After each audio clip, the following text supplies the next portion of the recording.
Il y a des choses curieuses, d'autres émouvantes. J'ai vu qu'à la fois tu as failli te noyer, et à la fois tu as sauvé quelqu'un de la noyade. Oui, c'est étrange. C'est étrange, oui, oui.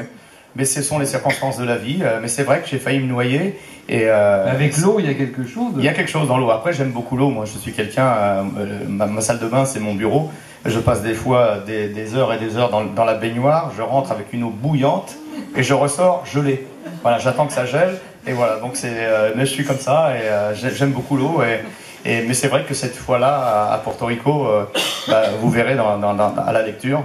Et les gens qui sont là, ma sœur d'ailleurs, elle était là, donc elle a paniqué elle aussi. Et c'est la nuit que j'ai compris que j'avais failli y passer. Il y a beaucoup de choses. Puis il y a un sens de l'humilité, de la simplicité dont on sent que tu le dois à ton père. Oui, à mon éducation, à mon grand-père. Ouais. Et je le vois aujourd'hui quand on voit un peu toutes les revendications de beaucoup de gens qui voudraient tout le temps de l'aide pour ci, de l'aide pour ça. Mon grand-père me disait une phrase que je n'ai jamais oubliée.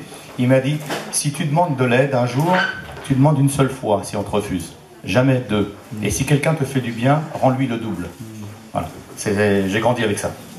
La très belle histoire aussi que j'ai aimée, c'est celle de ton chauffeur qui donne un billet de banque à quelqu'un qui... Il est là. C'est pas mon chauffeur, c'est comme mon frère. C'était le chauffeur... C'est Yago qui est plusieurs fois, qui est souvent dans ce livre. C'était le chauffeur de cette occasion. Voilà, et c'est vrai. Et comme l'homme t'entendait derrière chanter, il est venu toquer à ta Il lui a donné un billet, le type a frappé on partait pour la Bastille, je chantais Manon, et je vocalisais dans la voiture.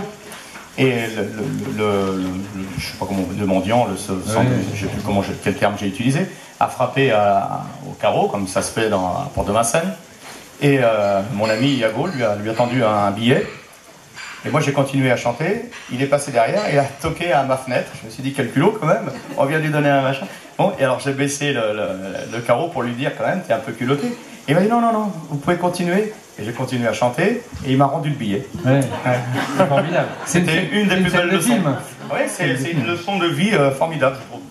Formidable.